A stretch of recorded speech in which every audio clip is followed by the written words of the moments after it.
আসসালামু আলাইকুম।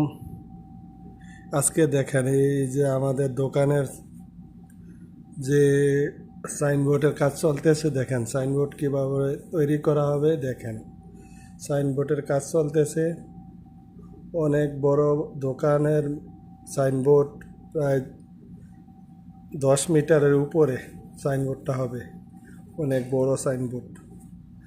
দোকানের সৌন্দর্য বাড়ানোর জন্য সাইনবোর্ড ভালোভাবে তৈরি করা দরকার। দেখেন কিভাবে সাইনবোর্ড তৈরি করব, সম্পূর্ণটা দেখেন। প্রায় 10 মিটারের মতন আদা সাইনবোর্ড, এগুলা কাজ চলতেছে। পেপারগুলো আগে করব, তারপরে আপনার এই যে